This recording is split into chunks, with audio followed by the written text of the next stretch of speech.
Siis jõudsime kohale, seekord tuli ema ja mu õde kaasa ja läksime siis võtma välja. Öeldi, et meil ei ole raha, mis siis saatsite. Ei, no ma näen jah, et teil on see tšekk, mis me saime, siit vanalinnas veel pidi raha panema sularaha sisse ja värki. Ja öeldi, et ei ole, läksime politseisse. Mis mõttes, see oli üle 1000 euro on ja, et kui ikka peaks nagu saama. Ja politseis öeldi, et kuskilt vahelt võeti välja e-transferis, mingi töötaja võttis. Kas oled mõelnud minna välismaal õppima? Mina olen Kätri Kiilberg ja ma õppisin 1 semestri Toronto ülikoolis.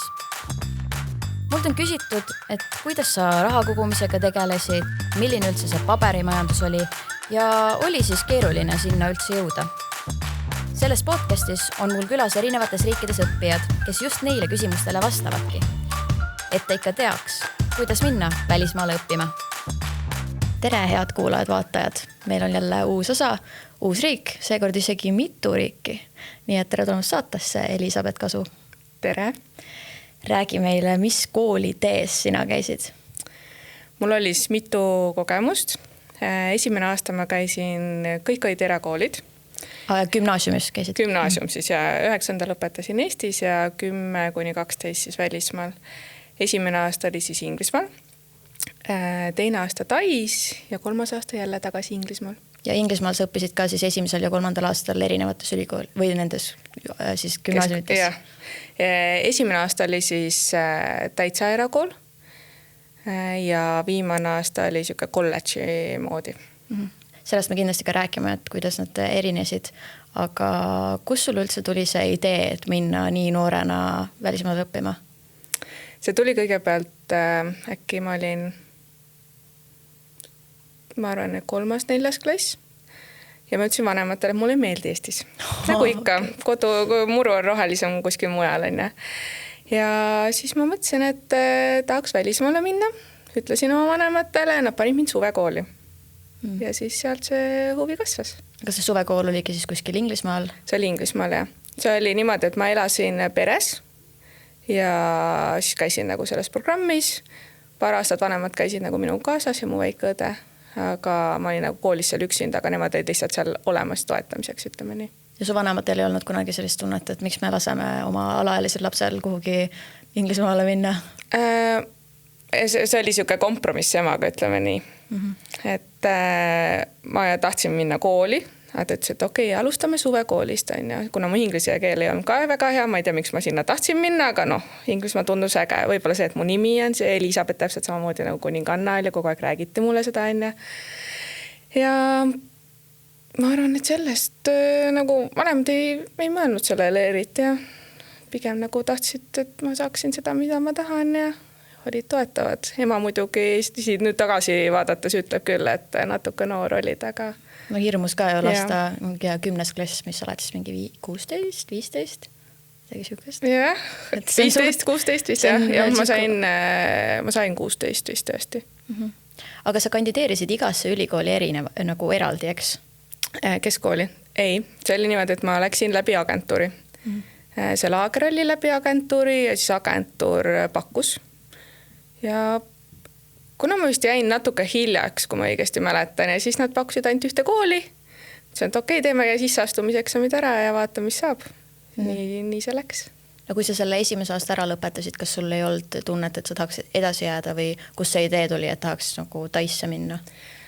Meil oli vahetusõpilane koolis Taist ja ta õppis 6 ajaga eesti keele puhtalt selgeks ja siiani räägib seda.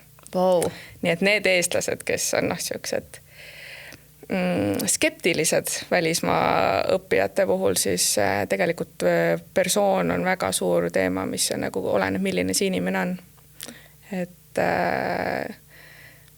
sealt tuli see idee. Aga ta oli siis Eestis nagu vahetusõpilane? Ja, ta oli meie koolis ja ta oli siis põhikoolis meil, kas 8. või 9. klass, ma täpselt ei mäleta. Ja siis meil tuli vahetusõpilane ka meie perre. ÜFU on äkki see süsteem, mis sealt ÜFU kaudu tuli meil koju, sakslane. Ja siis ma mõtlesingi, et nagu läheks vaataks midagi muud ka, sest see 1. aasta oli päris traumatiseeriv. See oli väga, väga raske seal. Aga sellist tunnet ei olnud, et lähen koju ja lõpetan ära, vaid pigem ikkagi? Eriti ma ei mäleta küll, jah, et oleks olnud.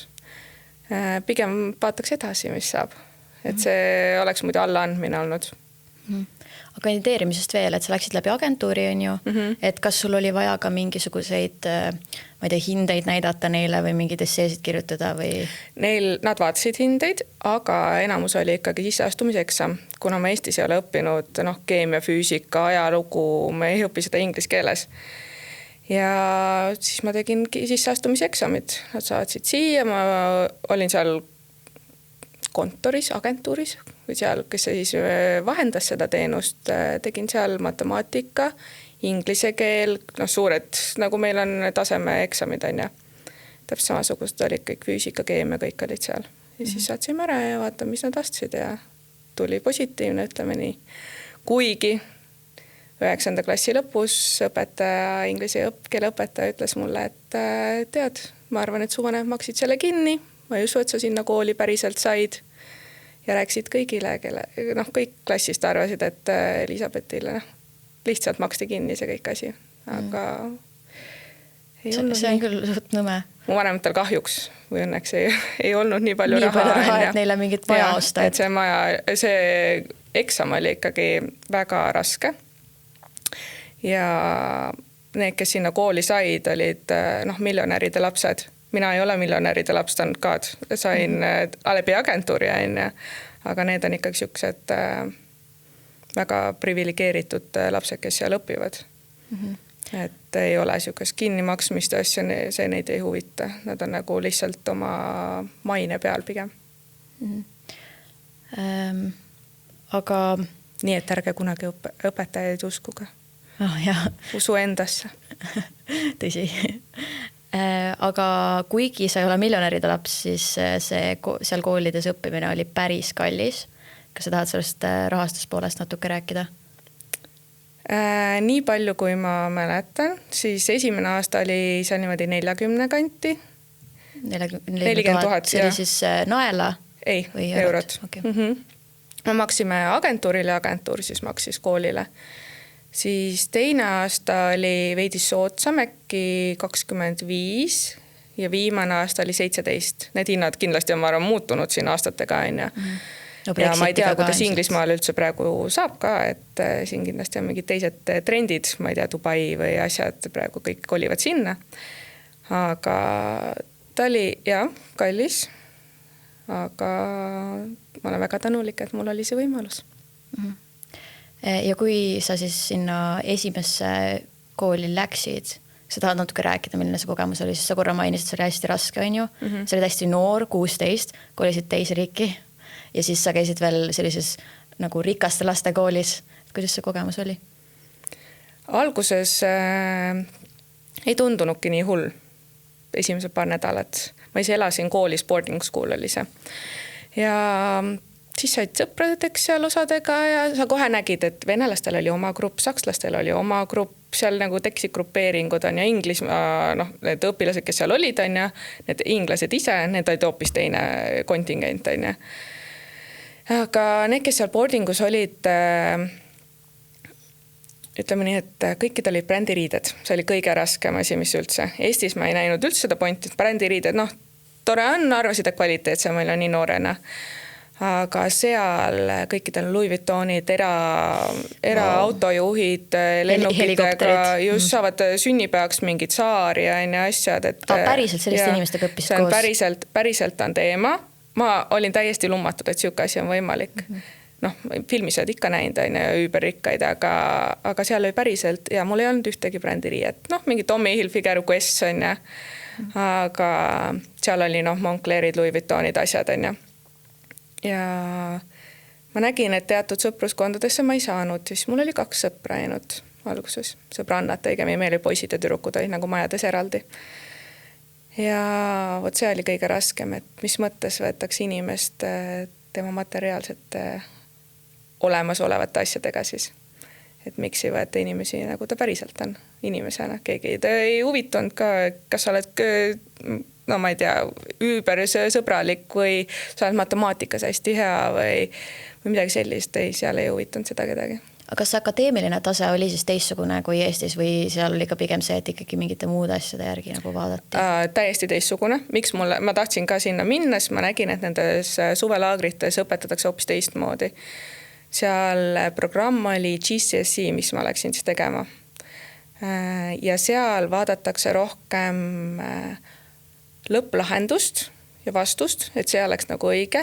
Mitte see, et kas sul on see üks valem või see üks termin siis sõna-sõnalt õige, mis on nagu Eesti koolides on ju.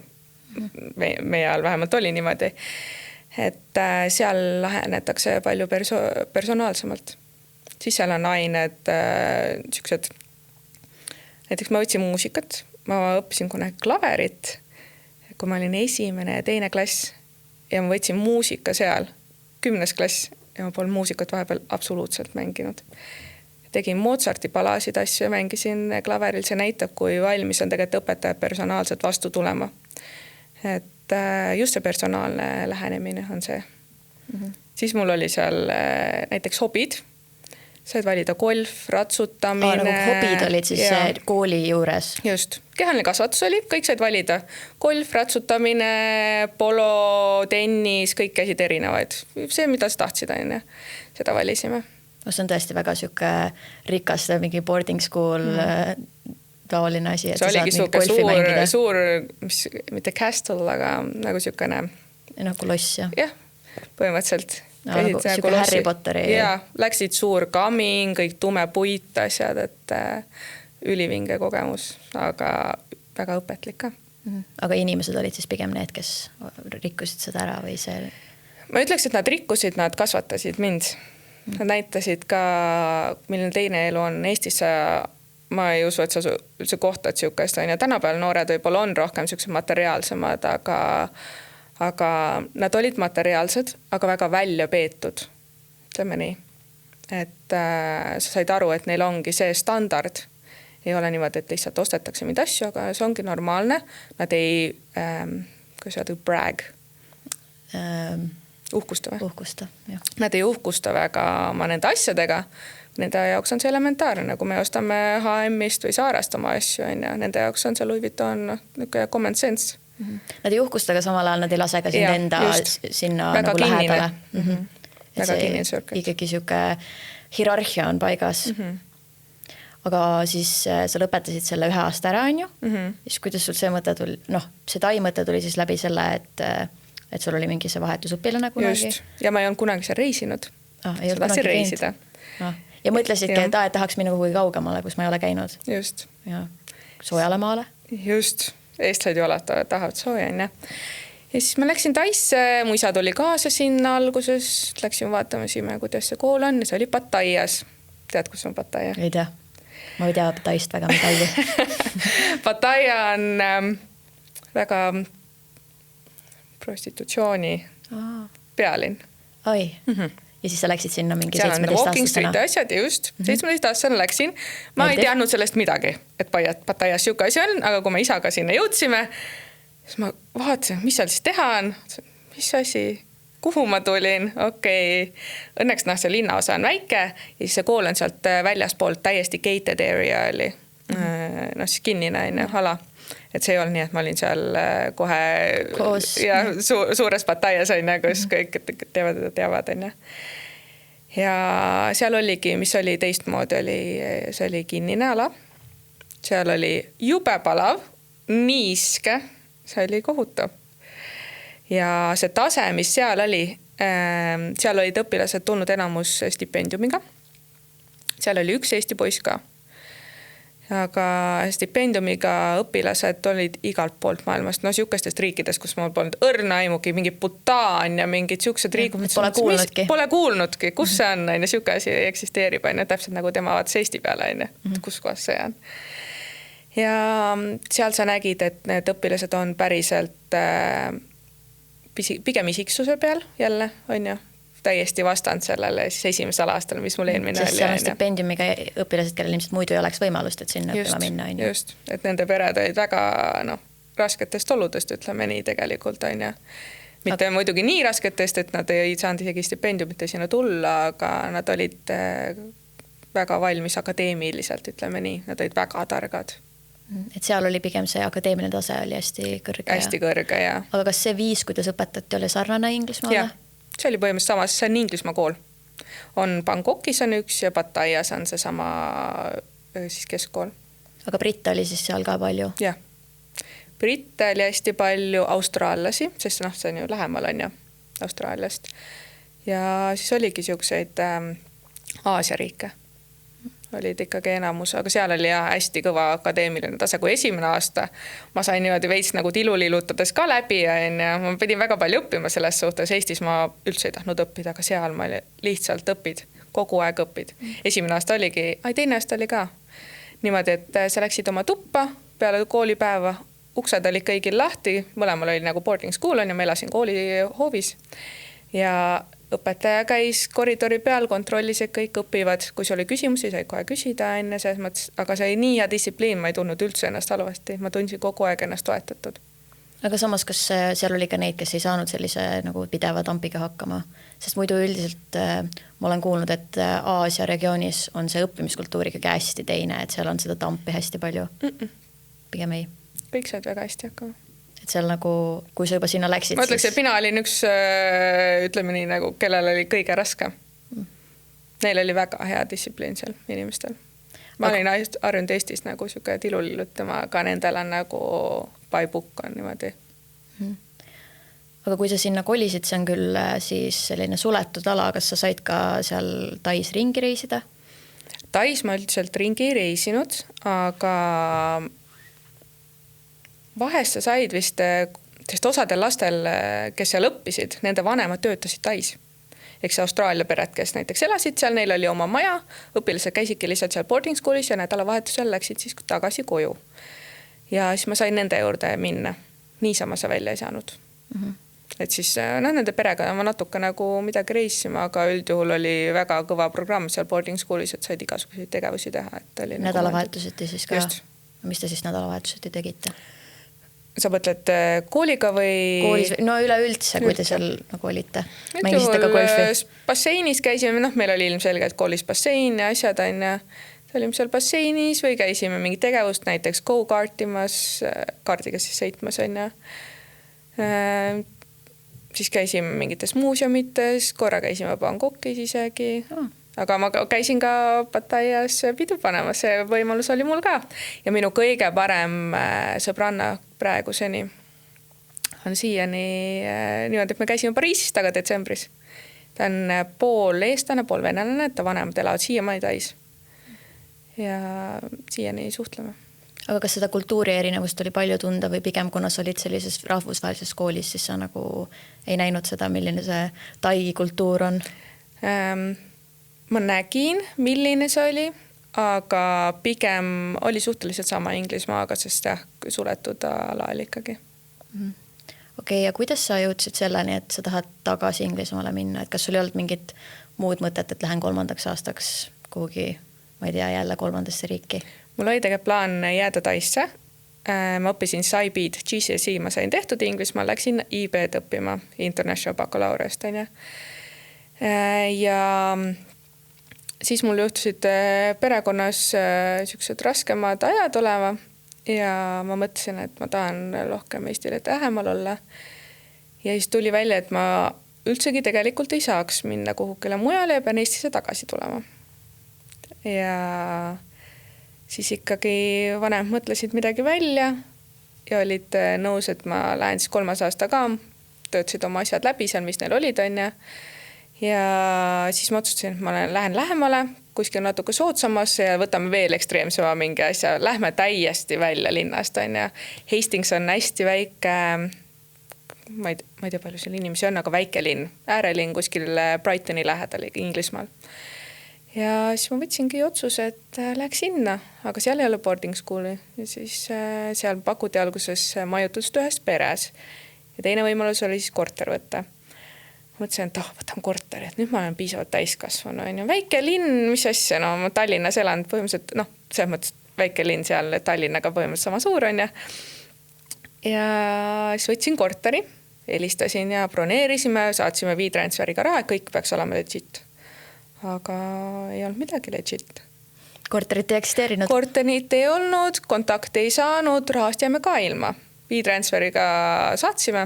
Kas te saatsite mingi 1 kuu raha ette või terve selle? See oli deposit ja 1 kuu minu arust. Siis jõudsime kohale, seekord tuli ema ja mu õde kaasa ja läksime siis võtma välja. Öeldi, et meil ei ole raha, mis siis saatsite. Ei, no ma näen jah, et teil on see tšekk, mis me saime, siit vanalinnas veel pidi raha panema sularaha sisse ja värki. Ja öeldi, et ei ole, läksime politseisse. Mis mõttes, see oli üle 1000 euro on ja, et kuule ikka peaks nagu saama. Ja politseis öeldi, et kuskilt vahelt võeti välja e-transferis, mingi töötaja võttis. Et siis nagu korter ikkagi eksisteeris või? Ei eksisteerinud. See oligi skäm. Sest all oli, ma eeldan, et nad olid mingi kuulutuse teinud ja siis keegi, kes seal e-transferiga siis töötas või tegeles e-transferiga midagi ja siis sealt kuidagi vahelt nad said kätte. Väidetavalt oli minu ID-kaardiga seal kätte saadud see, no ma ütlesin, et mul on lennupiletid näidata, ma ei ole seal koha peal. Nii me jäime ilma jah. Ja lõpuks ei saanudki tagasi, et politsei ei saanud midagi teha. Okei, aga sa jõudsid siis Inglismaale kohale ja mõtlesid, sul on korter ja siis sul ei olnud korterit. Jah, no siis õnneks, kuna mu ema ja õde olid ka seal, siis me olime hotellis, siis me leidsime rutu lahenduse, võtsime selle perega ühendust, et kas me saaksime ikkagi teie juurde tulla enne. Ja siis ma olin seal äkki 1-2 kuu selle perega olnud. Hästi tore. See siis mingi briti pere? Ja üks vanapaar, ütleme nii, nad olid äkki 65 midagi siukest. Oligi, mul oli eraldi oma tuba, käisin koolis, tegin süüa, asjad elaki seal nagu väikest pereelu on. Ja käisin seal kolledžis. Seal olid samuti enamus stipendiumiga lapsed ja oli hästi palju kohalikke. Aga seal oli siuke programm, et ma ei läinud IB-d edasi õppima, ma läksin International Foundation Year, see on siis 1 aasta sa nagu valmistud ette ülikooliks. Okay. Sa saad kõik oma neid ainepunktid ja asjad üle kanda siis ülikooli. Sa valid kallaku. Kuidas see võimalik on, et sa õppisid iga aasta nagu mingis erinevas programmis, et kuidas see lõpuks jõuab välja selleni, et sa saad mingi paberi kätte? Ma ei tea. Aga näed, oli võimalik. Ma tulingi Eestisse lõpuks ja siis siin on mingi ümber, mis on eesti keeles, ümber translate imine. Okei, lihtsalt nagu, jah. Ta loeb ümber, mis see punktid oleks ühised Eesti mingite punkti ja süsteemidega ja siis ma saan selle sertifikaadi siis, mis see siis oli või diplomi on. Oli võimalik. Kui on vajadus, leia lahendus on ju. Alati on kõigele tegelikult lahendus olemas. Aga kus me jäimegi? Pärast elasid kõigepealt seal nende... Ja siis ma otsustasin, võtan ikkagi oma korteri. Teist korda ei saanud skämmi? Teist korda ei saanud skämmi. Käisime sõbrannaga vaatamas ja kuidagi huvitav on see, et kõik sõbrannad, kes mul on olnud, on vene rahvusest olnud. Kõik kuidagi venelastega. No natuke võib-olla on see, et ida-eurooplasi ei ole liiga palju ilmselt sellistes rahvusvahelistes ja võib-olla see elustandard ei ole ka nii erinev kui näiteks Aasia riikidega. Aga siis ma läksime vaatama seda ja kohe võtsin ära. 0 mööblit oli seal sees, ainult köök ja vetsupott, vetsupott ja duš oli ka. Ja sellel ajal kahjuks ei olnud peaaegu üldse raha.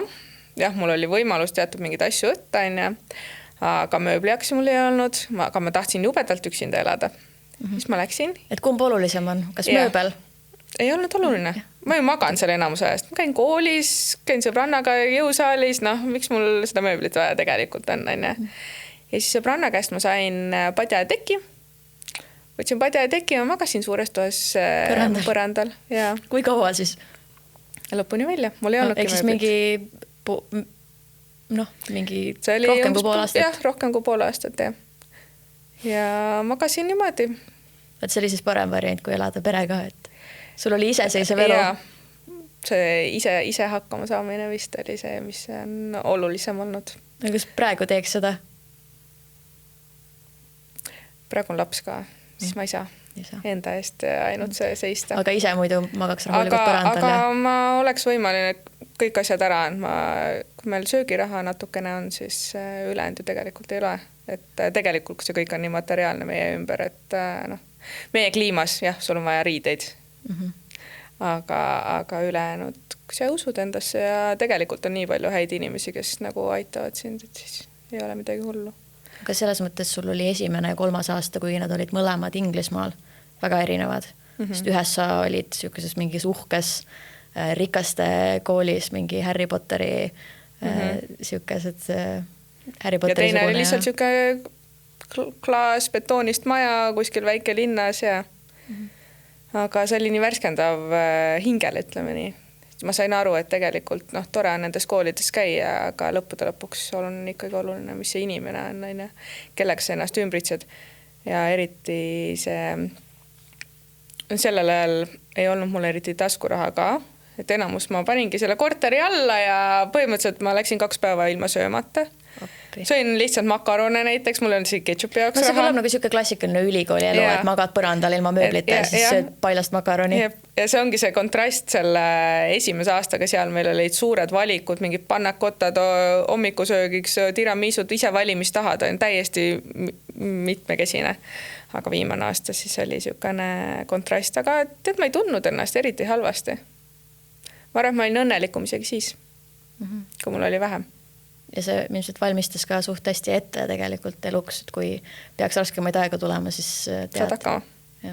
Aga kuidas see kool ise oli, et kui me võrdleme nüüd selle esimese ja teise kooliga, et sa ütlesid, seal oli ka, 3. koolis oli ka siis pigem need stipendiumi lapsed, on ju, ja siis ka, ma ei tea, kuidas see tase seal koolis oli, kui ta oli siuke väiksema koha kool. Tase oli siuke keskmine, ütleme nii, nagu Eestis põhimõtteliselt keskkoolid on. Seal oli see õppeprogramm, oli suhteliselt samasugune, lihtsalt said valida kallaku, et just ei saa siis ülikooli punkte üle teha. Mina valisin accounting, seal oligi põhimõtteliselt majanduse õpe siis, kuidas ettevõtetes mingid majandusarvestused ja asjad, kuidas neid teha ja ettevõtluse mingid asjad. Et siis selles mõttes ta oli erinev, et sai valinud, sai teinud keemiat, füüsikat, asju, ja sa said õppida seal näiteks kosmeetikuks, sa võisid õppida seal arstiks, sa võisid õppida erinevaid asju, et olen, mis ainepunkti sa tahtsid. Siuke ettevalmistav õpe. Ja peale seda olekski saanud minna otse Inglismaa ülikooli siis 1 aasta nagu edasi teha kohe. Sa ei pea kohe algama täiesti nullist. Aga sa ei tahtnud minna? Ma ei saanud minna. Okay. Aga kunagi oled mõelnud, et tahaks jälle minna kuhugi välismaal õppima? Mu unistus oli küll ja siiamaani ma loodan, et midagi. Ma ei ole näinud, et see ülikooli kraad on nii oluline. Et kindlasti on tore õppida, kui on see aine, mida sa näed, et see täiendab sind ja see on kindlasti distsipliinile väga vajalik. Sest Eesti koolid tegelikult on keskkool ja põhikool on väga lihtsad võrreldes nendega, mis seal inglise distsipliin siis on tegelikult. Aga kunagi kindlasti tahan minna veel midagi õppima.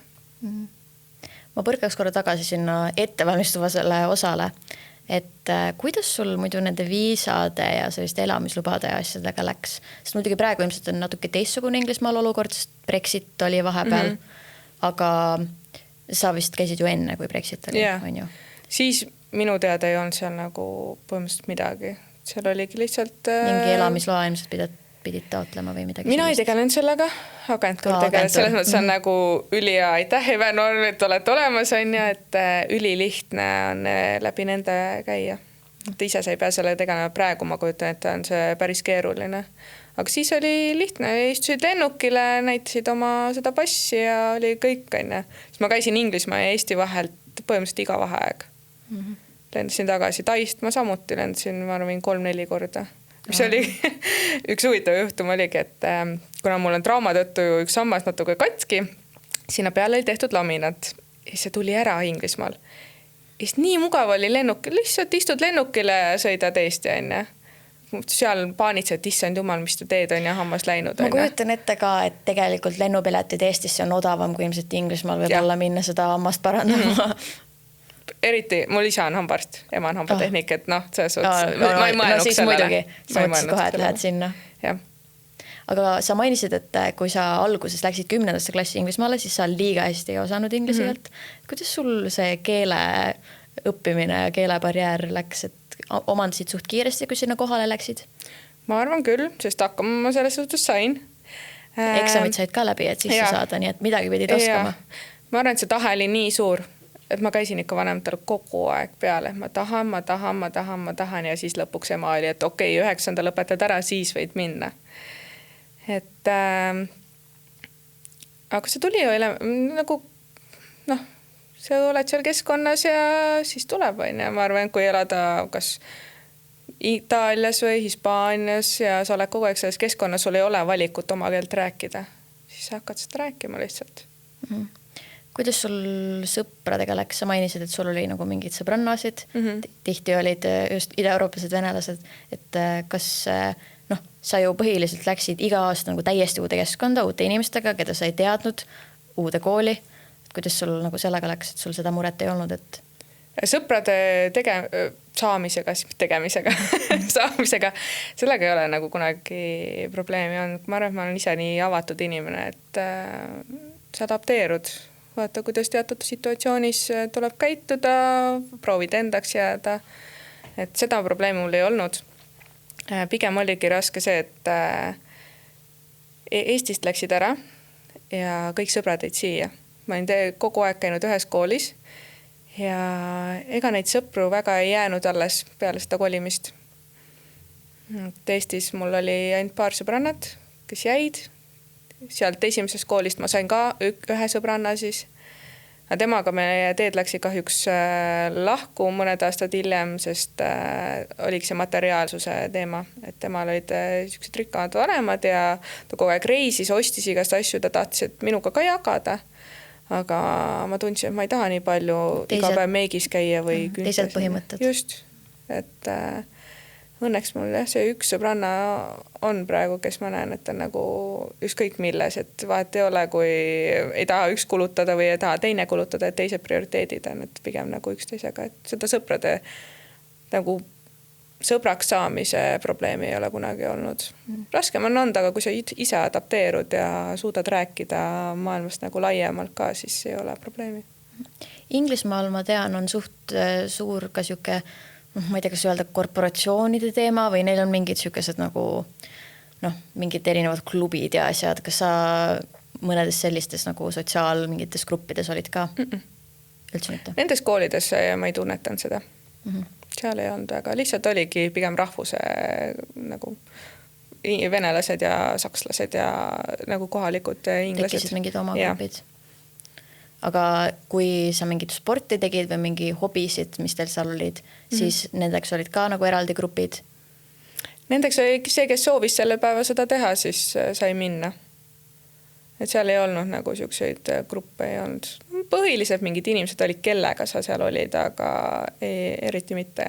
Sest need õpetajad ise olid hästi siuksed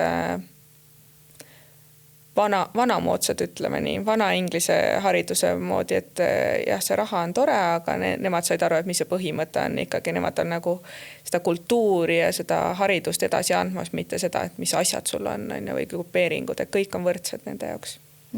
Kas sa viimasel aastal said ka rohkem ise ringi vaadata, natuke reisida, sest see ei olnud enam nii kinnine kool?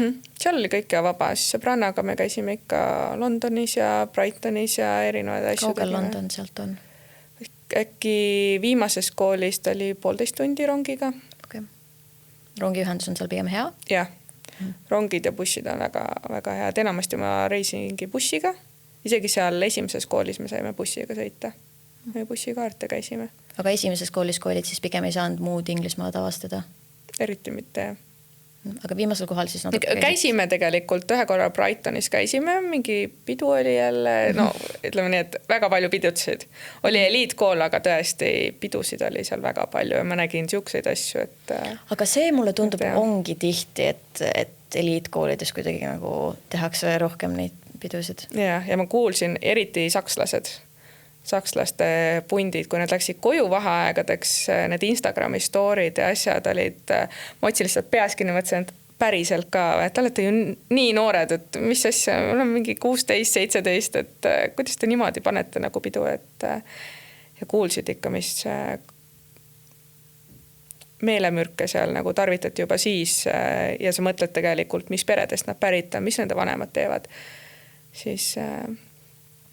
paneb mõtlema küll, et see kõik ekstravagantne tundub nii eksklusiivne ja oi, tahaks ka palju raha ja tahaks neid asju, aga tegelikult need inimesed, kui pinnapealsed nad võivad olla ja kui katki nad tegelikult võivad olla, sest ma nägin siukseid meltdowne ja asju seal omavahel, et tegelikult on väga raske neil ka. Kindlasti see esimese koolikogemus nagu aitas sul rohkem mõista seda mingit, ma ei tea, siis kas öelda nagu klassi erinevust või seda, et aga nagu näha natuke võib-olla selle katte taha ka, et millised need päris rikkad siis, kuidas nad elavad. Ja siis seda vist nagu niisama ei koge, et sul on nii palju rikkad ja eriti need lapsed, kes siis ei käi ju tööl ju.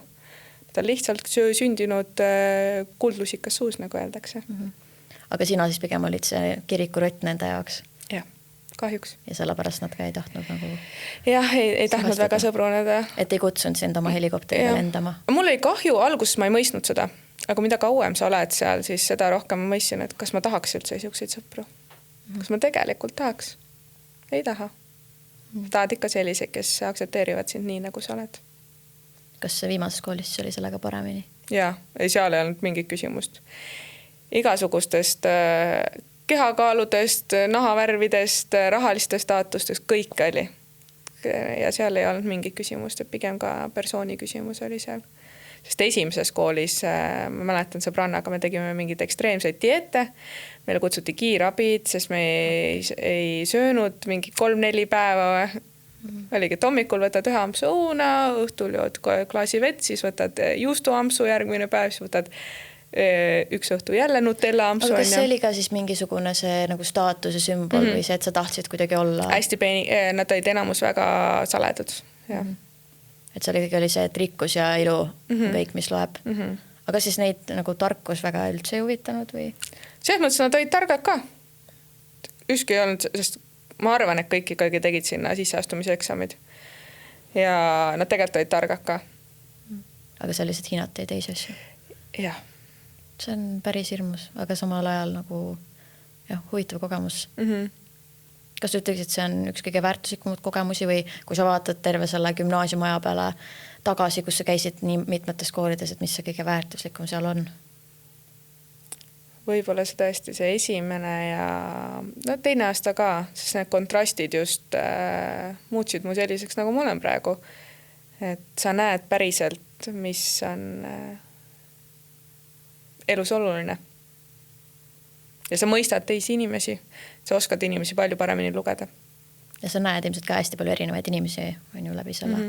Et muidu on, kui sa oled oma väikses siuksest mullis elad terve elu, siis ilmselge, kui sa oled sellest mullist välja vaatad, mis siin toimub, või teisi inimesi ja teisi arusaamasid on ka, et ei ole alati ainult, et üks mõtteviis on õige, kes arvab, et ma olen ümargune, kes arvab, et ma olen lapik.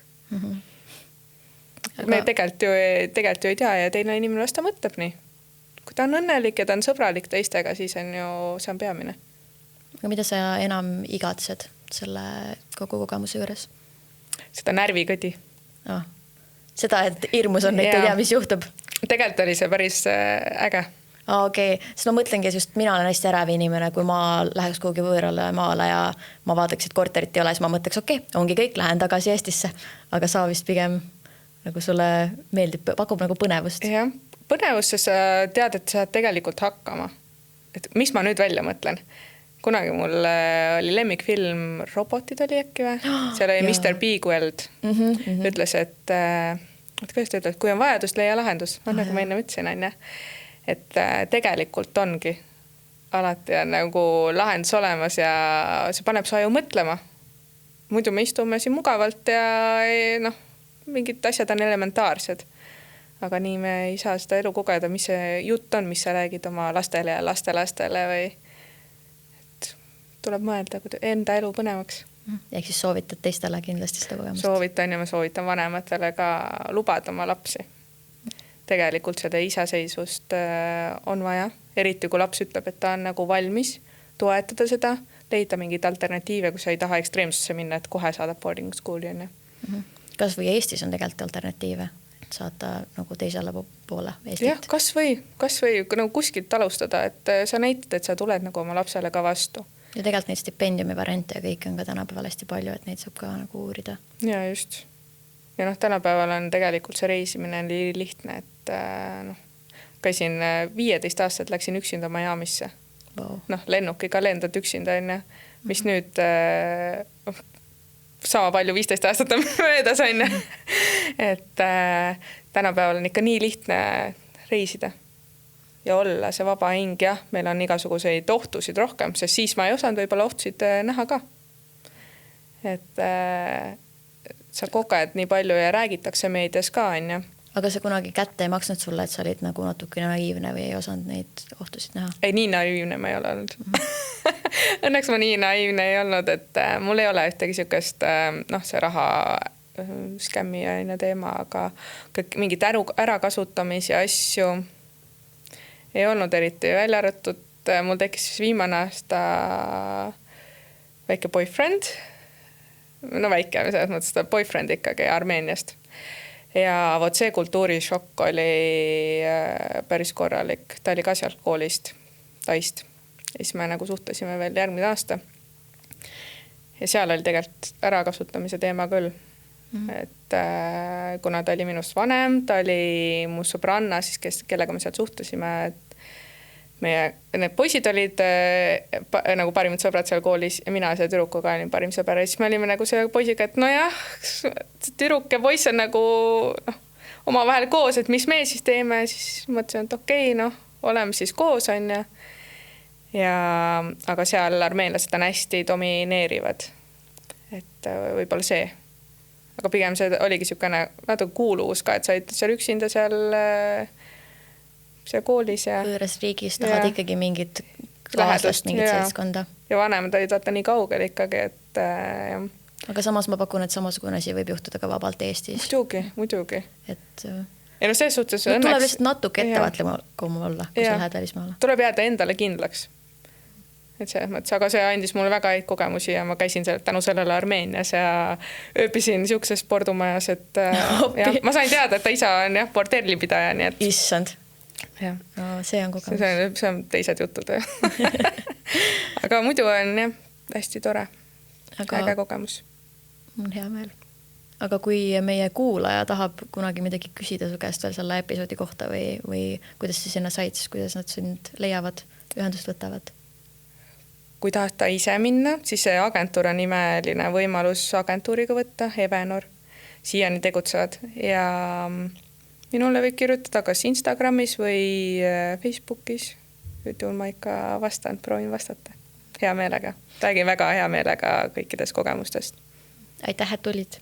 Aitäh sulle. Ja aitäh kuulamast. Näeme järgmises episoodis.